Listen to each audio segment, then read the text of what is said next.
Hi everyone दोस्तों, आज हम बात करने जा रहे हैं बैटल ऑफ प्लासी प्लासी का युद्ध के बारे में। आज हम आप लोगों को जानकारी देंगे और इसमें सारी जानकारी देंगे जो एग्ज़ाम में पूछा जाता है और हर भारतीय को इसके बारे में जानना भी चाहिए। केवल एग्ज़ाम के लिए ही नहीं, इसको हर भारतीय को इसके बारे में जानना चाहिए कि ये कैसा युद्ध था। ये एक युद्ध न हो करके ये एक षड्यंत्र रचा हुआ साजिश थी, षड्यंत्र रची हुई साजिश थी। इसमें सभी साजिश कर करके सिराजुद्दौला को युद्ध में हरा देते हैं और जिससे ये अंग्रेज लोग बहुत ही स्ट्रिक्टली बहुत बेकार काम करते हैं। आइए देखते हैं कि कौन कौन सा काम करते हैं। पहले देखते हैं कि बैटल ऑफ प्लासी प्लासी का युद्ध। प्लासी का युद्ध कहाँ हुआ? बंगाल। ये बंगाल है। बंगाल के पहले देखो नवाब कौन कौन है। बंगाल के नवाब कौन कौन से हैं सबसे पहले, फिर बात करते हैं। बंगाल के नवाब, सबसे पहले बंगाल का नवाब हुआ मुर्शीद कुली खां। मुर्शीद कुली खां के बाद में इसका दामाद हुआ शुजाउद्दीन। शुजाउद्दीन के बाद इसका बेटा हुआ सरफराज खां। सरफराज खां नवाब बना। सरफराज खां को गिरिया के युद्ध में या गिरिया के युद्ध में, कहीं कहीं गिरिया है कहीं कहीं घिरिया है, वह उस युद्ध में इसे अलीवर्दी खां ने मारा।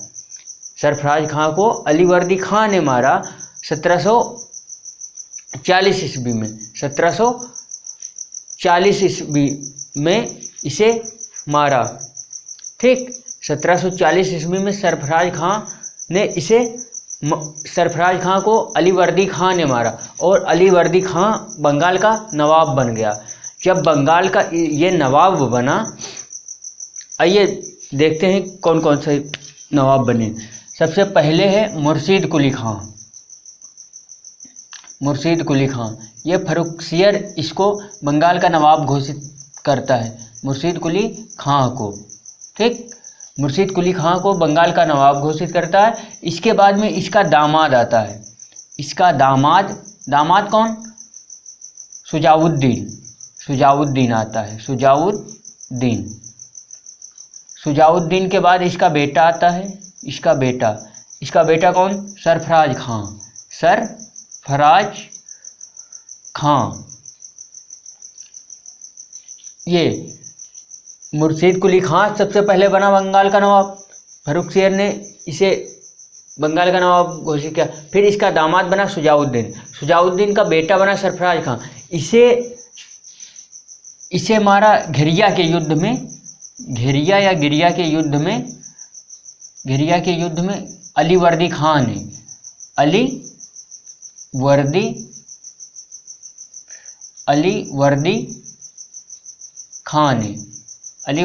ने इसे मारा।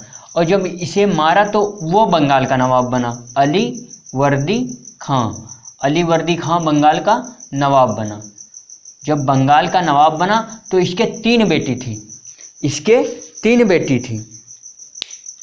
तो तीन थी, एक ढाका में शादी की थी और एक को ये अमीना बेगम जो सबसे छोटी बेटी थी उसके पुत्र को, अमीना बेगम के बेटी को अमीना बेगम, ये बेटी सबसे छोटी थी, उसी के लड़के को इसके लड़के को यानी कि ये इसका नाती हुआ, अलीवर्दी खां का नाती हुआ, तो उसको सिराजुद्दौला को इसने नवाब घोषित कर दिया।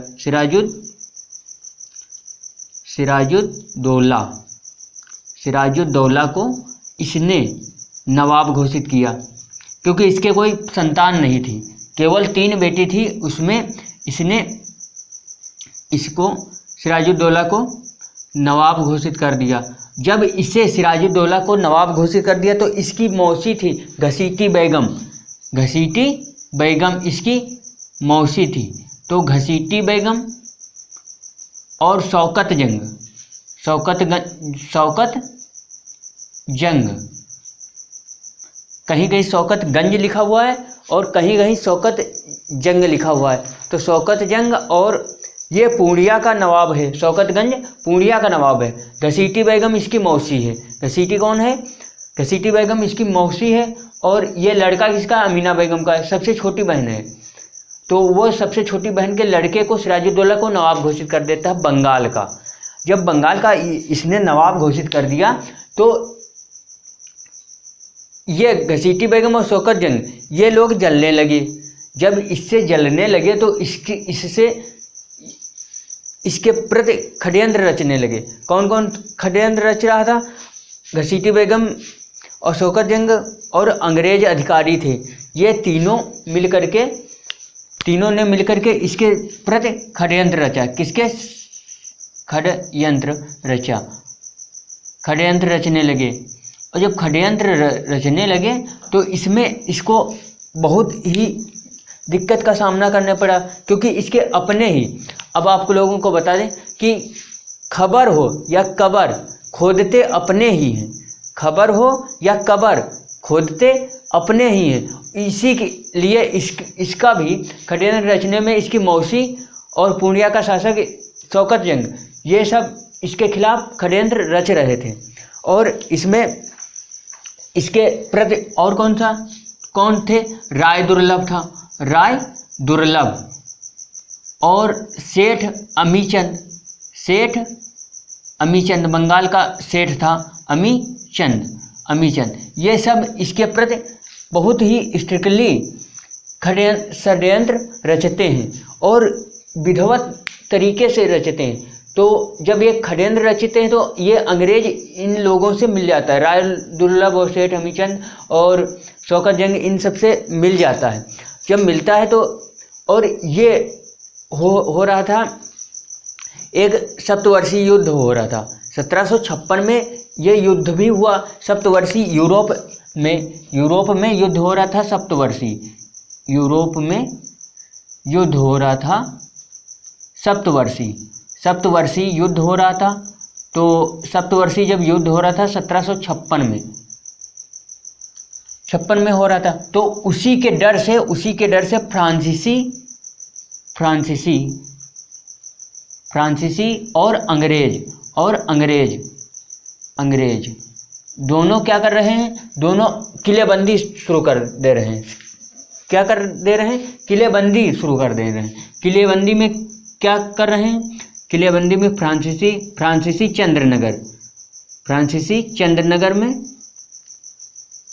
चंद्रनगर में किलेबंदी चालू कर रहे हैं। और अंग्रेज कलकत्ता में ये अपने कलकत्ता में फोर्ट विलियम में ये चालू कर रहे हैं किलेबंदी। तो ये जब किलेबंदी यहाँ चालू कर रहे हैं तो फ्रांसीसी तो मान जाते हैं, क्योंकि ये सिराजुद्दौला मना करता है, क्योंकि वो बंगाल का नवाब है, तो वो मना करता है कि आप दोनों किलेबंदी मत करो। तो ये किलेबंदी फ्रांसीसी तो मान जाते हैं, लेकिन अंग्रेज नहीं मानते। अंग्रेज कहते हैं कि मुझे डर है और हम नहीं मानेंगे। तो ये मानते भी नहीं हैं। और 4 जून को कलकत्ता में 1756 में सिराजुद्दौला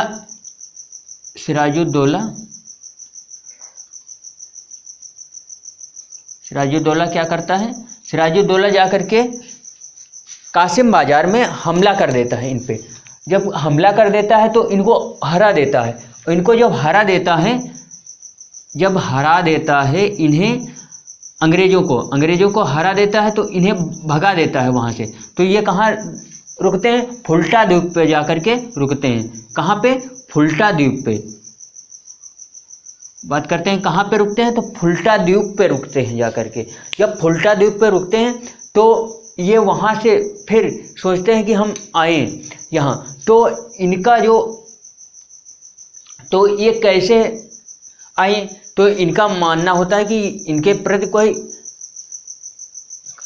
वो होना चाहिए कि हम इसके प्रति कोई खिलाफ आदमी को इकट्ठा तो करें, समाज में हमें पता तो हो, तभी तो हम इसके प्रति युद्ध छेड़ पाएंगे सिराजुद्दौला। तो ये हालवेल एक अंग्रेज हालवेल है, बात करते हैं हालवेल, देखते हैं। ये इतनी बात तो आप लोगों को समझ में आ गई होगी, इतनी बात तो आप लोगों को समझ में आ गई होगी, ठीक। इतनी बात तो समझ में आ गई होगी कि सिराजुद्दौला और ये इससे निकल रहे हैं। तो ये ब्लैक होल की घटना को दर्शाता है कौन? हालवेल, केवल हालवेल कि इसके खिलाफ ब्लैक होल, ये केवल घटना केवल ब्लैक होल हालवेल दिखाता है। हालवेल कहता है कि एक छोटे से कमरे में जिसमें ऑक्सीजन की कमी है, ठीक, जिसमें ऑक्सीजन की कमी है, और कितना 18 फुट लंबा है, 18 फुट लंबा है कमरा, और कितना है 18 फुट 14 और 10, 18 फुट लंबा, 14 फुट चौड़ा और 10 फुट लंबा, इसमें ऊंचा। इसमें कितने लोगों को एक साथ बंद कर देता है? सिराजुद्दौला को कहते हैं, सिर्फ कहते हैं 146 लोगों अंग्रेजों को, जिसमें बच्चे और बूढ़े और नौजवान सभी शामिल हैं, अंग्रेजों को बंद कर देता है। ये केवल हालवेल कहता है, ब्लैक होल की घटना को केवल हालवेल दर्शाता है। तो ये अंग्रेज है, क्योंकि ये भी कहता है कि हम भी इसमें शामिल थे। तो इसमें केवल 23 लोग मर गए थे, 23 लोग बचे थे, बाकी 123 लोग मर गए, 123 लोग मर गए थे, ठीक। तो 123 लोग मर गए थे, ये केवल हालवेल दिखाता है, बाकी ना किसी किताब में इसका वर्णन है, ना तो केवल ये अंग्रेज इसके खिलाफ अंग्रेजों को भड़काने के लिए कि इसने सिराजुद्दौला ने बहुत यानी गलत काम किया है, तो इसको दिखाने के लिए ये वर्णन करता है। सिर्फ ये हालवेल कहता है कि इसमें बंद कर दिया, और जिसमें ऑक्सीजन ना पहुंचने से उसमें 23 लोग केवल बचे थे, जिसमें ये खुद को बताता है कि हम भी इसमें शामिल थे, ठीक। तो अब आप लोगों को यह पता हो गया। और प्लासी युद्ध की अब पृष्ठभूमि क्या क्या हुई, अब समझ में आ गया ब्लैक होल क्या घटना है, ब्लैक होल की घटना क्या है। तो ब्लैक होल की घटना यही है, ठीक। तो अब इसमें ब्लैक होल के बारे में पता हो गया। ब्लैक होल के बाद में इसमें प्लासी के युद्ध की पृष्ठभूमि बनती है। तो ये क्या करते हैं, प्लासी के युद्ध की पृष्ठभूमि बनती है, प्लासी के युद्ध की पृष्ठभूमि बनाते हैं। जब पृष्ठभूमि बनाते हैं तो क्या करते हैं, प्लासी के युद्ध में ये अंग्रेज जो हैं तो अंग्रेज मानिक चंद को रिश्वत देते हैं, मानिक चंद को, और ये कलकत्ता में इसे मानिक चंद को कलकत्ता की देखरेख में इसे सौंपते हैं। तो लेकिन मानिक चंद को अंग्रेज रिश्वत दे देते हैं, रिश्वत देते हैं यानी घूस दे देते हैं। जब घूस दे देते हैं तो ये ले लेता है, और ये इनके खिलाफ संधि कर लेता है। अंग्रेजों के खिलाफ अलीनगर की संधि हो जाती है। सिराजुद्दौला ये मानिकचंद मिलकर के उनसे अलीनगर की संधि भी कर लेता है। तो वो उसमें अलीनगर की संधि में क्या हुआ, 9 फरवरी 1757 को अलीनगर की संधि हुई। 9 फरवरी 1757 को अलीनगर की संधि हुई। तो इसमें क्या हुआ कि हम सिराजुद्दौला और अंग्रेजों के बीच में संधि हुई थी, सिराजुद्दौला और अंग्रेजों के बीच में संधि हुई थी, सिराजुद्दौला और अंग्रेजों के मध्य और अंग्रेजों के मध्य हुई थी। तो इसमें कहा गया था कि हम अपनी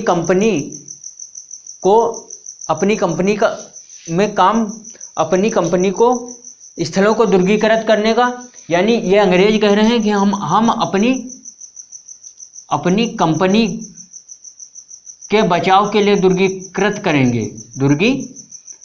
करेंगे और अपने सिक्के चलाएंगे और अपने सिक्के भी चलाएंगे और हम अपने सिक्के भी चलाएंगे। तो ये संधि होती है। तो ये अपने सिक्के ढालने की भी इनको अनुमति हो गई, अपने सिक्के ढालने की भी अनुमति हो गई कि हम अपने क्षेत्र में, अलीनगर में यानी कलकत्ता में जो है, तो हम अपने स्थान को हम दुर्गीकृत भी करेंगे। जहां हमारी फैक्ट्री हैं वहां पे हम अपनी कंपनी को दुर्गीकृत भी कर लेंगे और हम अपने सिक्के भी डालेंगे और जिससे हम अपने चलाएंगे। तो सिराजुद्दौला जब ये रिश्वत ले लेता है तो इसके कहने पर ये संधि हो जाती है, उनको फिर से रहने के लिए दे दिया जाता है। जब दे दिया जाता है तो इसके प्रति षड्यंत्र फिर रचा जाता है, क्योंकि फ्रांसीसी तो मान गए थे, लेकिन इसके प्रति फिर षड्यंत्र रचा जाता है। कैसा षड्यंत्र, और देखते हैं कौन कौन सा षड्यंत्र रचते हैं। बहुत ही विधिवत तरीके से षड्यंत्र रचते हैं। तो बात करते हैं कि खबर हो या कबर, खोदते अपने ही हैं। तो नवाब के विरुद्ध षड्यंत्र कौन कौन रचते हैं? नवाब के विरुद्ध षड्यंत्र कौन कौन रचता है? षड्यंत्र में मीर जाफर इसका सेनापति है। मीर जाफर वो तीन तो षड्यंत्र रचते ही, घसीटी बेगम, अंग्रेज और पूर्णिया का नवाब शौकत जंग। तो मीर जाफर इसका सेनापति है, ठीक, सेनापति। और सेठ अमीचंद हैं, सेठ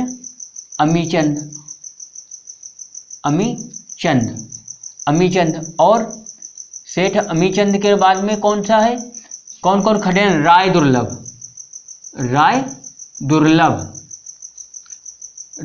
दुर्लभ, ठीक, राय दुर्लभ। ये यार लतीफ भी हैं। कौन से हैं? यार लतीफ। और कौन है? यार लतीफ, ये नाम है लतीफ। ये नवाब है और नवाब के विरुद्ध ये सभी षड्यंत्र रचते हैं, इनको मारने की पूरी विधिवत। तो ये षड्यंत्र रचने के बाद में प्लासी का युद्ध छिड़ जाता है। प्लासी का युद्ध करने पे इसे मजबूर कर देते हैं, ठीक, यही सब लोग मिलकर के प्लासी के युद्ध करने के लिए इसे मजबूर कर देते हैं। और ये लोग करते क्यों हैं? क्योंकि ये नया होता है, तो नौजवान युवक होता है, 23 साल की उम्र होती है, और जब नया युवक होता है तो ये अपने प्रशासन जो व्यवस्था होती है, जो मुर्शिद कुली खां और अली वर्दी खान ने बनाया था, ये प्रशासन को अपने चेंज करने लगता है। जो प्रशासन है उसमें फेरबदल करने लगता है। तो इसकी वजह से ये सब नाराज हो जाते हैं। जब नाराज हो जाते हैं तो इसके प्रति षड्यंत्र ये सब रचने लगते हैं, क्योंकि ये प्रशासन में फेरबदल कर रहा था, इसीलिए इससे कोई यानी खुश नहीं था। इसीलिए ये लोग इसके प्रति नफरत इनके मन में हो गई थी और इसी की वजह से इन्हें बहुत ही गलत तरीके से इसके प्रति षड्यंत्र रच रहे हैं। और जब रचे तो क्या क्या कर रहे हैं? जब ये षड्यंत्र रच रहे हैं तो इसमें प्लासी के युद्ध करने के लिए क्या क्या हुआ? अब इसमें अंग्रेजों की तरफ से कौन था? क्लायू। अंग्रेजों की तरफ से गवर्नर कौन था? क्लायू, रॉबर्ट क्लायू था, और इसकी सेना थी। और प्लासी के युद्ध में अंग्रेजों की सेना और इसकी सिराजुद्दौला नवाब, बंगाल का नवाब सिराजुद्दौला की भी सेना थी, ठीक, की सेना, और इसकी सेना, अंग्रेज़ों की सेना, ठीक, ये दोनों आपस में युद्ध करते हैं, ठीक, ये दोनों आपस में युद्ध करना चालू करते हैं। जब ये दोनों आपस में जब युद्ध करना चालू करते हैं तो इसमें मीर जाफ़र जो सेनापति है, ये मीर जाफ़र सेनापति है, तो मीर जाफ़र लड़ता नहीं है और इसकी आधी सेना भी नहीं लड़ती है, इसकी आधी सेना इसके कहने पे नहीं लड़ती है, लड़ती भी नहीं है। और किताबों में तो वर्णन नहीं है, लेकिन ये 23 जून 1757 को जब ये युद्ध हुआ है, किस डेट को, 23 जून 1757 ईस्वी, ठीक, 23 जून 1757 को उसी दिन युद्ध हुआ। और उसी दिन युद्ध होने पर बीच में बारिश हो गई तो ये लोग अपना विधिवत काम कर रहे थे। कौन? अंग्रेजों की सेना ये विधिवत, ये तिरपाल भी ले गई थी, अपना तिरपाल भी ले गई थी। जब तिरपाल ले गई थी तो ये अपने गोला बारूद को ढक ली थी, गोला था और गोला बारूदों को ढक लिया था। जब ये ढक लिया था गोला बारूद को, तो ये सिराजुद्दौला ये सब काम करके गया नहीं था, और जाता भी तो इसके जो ये सैनिक थे, सैनिक और सेना नायक, ये सब मिले हुए थे अंग्रेजों से, तो ये कुछ करते नहीं, तो ये तिरपाल भी नहीं ले गए थे, तो इनका गोला बारूद सब भीग गया था, तो वो दगता भी नहीं, तो इस वजह से ये तिरपाल गोला बारूद ये काम कर रहे थे। तो इनका तो बचा था, लेकिन इनका ख़त्म हो गया था, इनका भीग गया था। तो जब मीर जाफ़र का भीग गया तो ये लड़ रहा था, तो मीर जाफ़र धीरे धीरे करके जान गया कि हम हारने लगेंगे, तो इसने सिराजुद्दौला मीर जाफ़र के पास जाता है, सिराजुद्दौला मीर जाफ़र के पास जाता है, किसके पास? सिराजुद्दौला के पास जाता है, और मीर जाफ़र सिराजुद्दौला मीर जाफ़र के पास जाता है, मीर जाफ़र के पास जाता है और अपनी पगड़ी उतार करके उसके कदमों में रखता है, कहता है कि मुझे बचा लो और अब तुम जानो, अब तुम्हारे ही हाथ में लाज है, हमारी जान तुम्हारे ही हाथों में है। तो ये मीर जाफ़र क्या करता है, कहता है तुम जाओ, तो ये चले जाते हैं, सिराजुद्दौला अपने किले में चले जाते हैं, अपने किले में मुर्शिदाबाद चले आते हैं वापस, मुर्शिदाबाद, ठीक, अपने किले में मुर्शिदाबाद वापस चले आते हैं, मुर्शिदाबाद वापस चले आते हैं। जब वापस चले आते हैं तो जब चले आते हैं तो इनकी सेना जो लड़ भी रहे थे, कौन कौन लड़ रहा था? मीर मदान और मोहनलाल और कुछ फ्रांसीसी सैनिक थे, तो ये लोग लड़ भी रहे थे। लेकिन जब इन्हें देखा तो उनके भी हाथ कि हमारा जब नवाब ही जा रहा है तो हम लड़कर क्या करेंगे, तो वो भी लड़ रहे थे, लेकिन बेचारे क्या करते, इतनी, क्योंकि सेना नायक लोग साथ ही नहीं दे रहे थे, जबकि बहुत ही मीर मदान और मोहनलाल वगैरह ये खूब लड़ रहे थे, लेकिन कामयाबी नहीं मिली थी। और जब ये हारने लगा तो मीर जाफ़र के पास अपनी पगड़ी रखी और उसको कहा कि मुझे बचा लो, अब लाज तुम्हारे ही हाथ में। लेकिन इसने कहा कि अब तुम जाओ, तो ये चला आया अपने मुर्शिदाबाद, अपने किले में वापस चला आया, नवाब अपने किले में वापस चला आया। तो जब सिराजुद्दौला अपने वापस चला आया तो इसने क्या किया, मीर जाफ़र के लड़के मीरन ने मीर जाफ़र के लड़के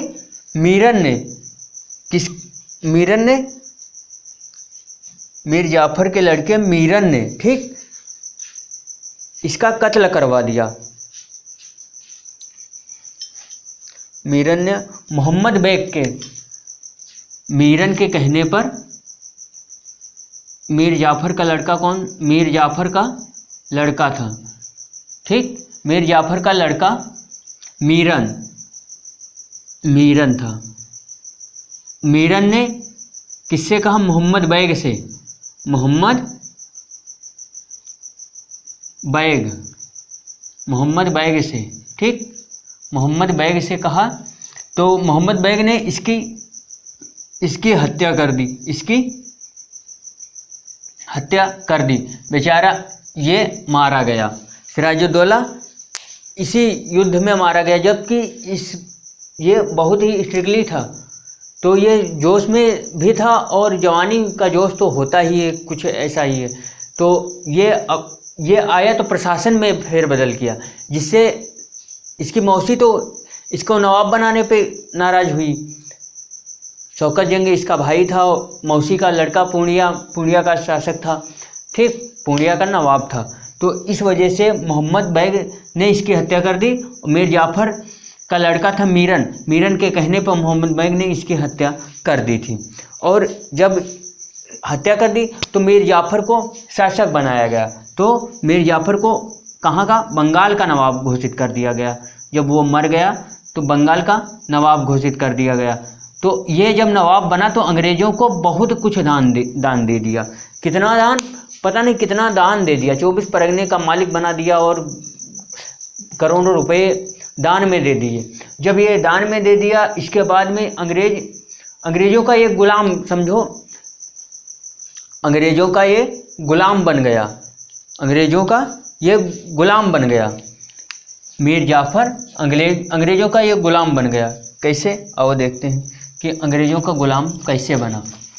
तो ये जो अंग्रेज़ कहते थे वही करता था। और इसके बारे में एक और बात कही गई है कि ये जो कलायु था, कलायु का गधा भी इसे कहा गया है। कलायु का गधा था मीर जाफ़र। वो जितना इससे कहते थे उतना ये करता था, जितना ये कहता था, जितना कलायु कहता था, यानी जितना अंग्रेज इससे कहते थे उतना ही वो करता था। तो मीर जाफ़र को अपना गुलाम ही बनाया समझो था, अपना गुलाम बनाया था। और ये जीत, ये एक युद्ध न होकर के एक षड्यंत्र था, ये एक युद्ध न होकर के एक षड्यंत्र था। इसे युद्ध के रूप में हम नहीं देखते हैं, क्योंकि इतिहास भी इसे युद्ध के रूप में नहीं देखता है। ये प्लासी का युद्ध जरूर हुआ, लेकिन इसमें सब इसके अपने ही इसकी कब्र खोदे थे। तो जब अपने ही कब्र खोदे थे, कलायु के अंग्रेज थे और इसकी मौसी थी और राय दुर्लभ और सेठ हमीचंद, यही सब थे, अपने ही थे। मानिक चंद रिश्वत लेता है और ये सब करके इसको अपने ही इसकी कब्र खोद देते हैं। तो इसका हारना तो पक्का था। तो इस वजह से मीर जाफ़र को नवाब बना देता है और इसे अपनी कठपुतली पर नचाता है। कलायु इसको अपनी उंगली पर नचाता है, ठीक। तो अपनी उंगली पर नचाता है ये कलायु। तो कलायु का गधा मीर जाफ़र को कहा गया है, ठीक। तो मीर जाफ़र कलायु का गधा था। और प्लासी का युद्ध कब हुआ? डेट 23 जून 1757, ठीक, 1757 को हुई थी। अब आप लोगों के इसके बारे में पूरी जानकारी हो गई होगी कि इसे क्यों और किस लिए प्लासी का युद्ध हुआ। और इसके अपने ही इसके कब्र कहते क्या हैं कि मुझे अपनों ने लूटा, गैरों में कहाँ दम था। तो वही वाली बात हुई इसमें कि इसको अपने ही, और कब्र हो या खबर, खोदते अपने ही हैं। तो इसके अपने ही इसकी कब्र खोदते हैं और खबर भी दोनों खोदते यही हैं। मानिक चंद खबर खोदता है और कब्र मीर जाफ़र खोद देता है। तो ये सब चीज़ें होती हैं। तो इस वजह से ये बहुत ही अलग तरीके से सिराजुद्दौला की मौत होती है। और जबकि ये गिड़गिड़ाता भी है, लेकिन कोई सुनने वाला नहीं होता है, क्योंकि उन सब की रची रचाई साजिश होती है जिसमें उसे कुछ समझा ही नहीं जाता है। तो इस वजह से आप लोगों को प्लासी का युद्ध के बारे में पता हो गया होगा कि कैसे और क्यों हुआ और क्यों ऐसा किया गया। और इस जीत से इस जीत से फ्रांसीसियों को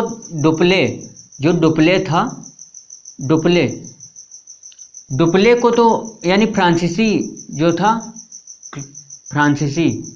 डुप्ले फ्रांसीसी था, ठीक। तो फ्रांसीसी को तो चाबी नहीं मिली, खजाने की चाबी नहीं मिली, और चाबी खोजने में असफल भी रहा, चाबी नहीं मिली और खोजने में असफल रहा। लेकिन क्लायो यानी अंग्रेज जो था, उसने चाबी खोज ली, खजाने की चाबी खोज ली थी, ठीक। तो ये था डुप्ले और क्लायो के बारे में ये बात थी। डुप्ले फ्रांसीसी था, वो इसने चाबी नहीं खोज पाई खजाने की, लेकिन इसने खोज लिया था। इसी युद्ध में इसने बहुत कुछ पा लिया था। अंग्रेजों ने इस युद्ध से पूरा विधिवत हर तरीके से पूरा सब कुछ जान ही गए थे, पूरा विधिवत। और इसी जीत से भारत के गुलामी की दास्तां शुरू होती। इसी जीत पे भारत के गुलामी की दास्तां इसी जीत पे चालू होती है, क्योंकि ये मीर जाफर को गुलाम बना लेते हैं, धीरे धीरे करके पूरे भारत को गुलाम ही अपना बना लेते हैं अंग्रेज।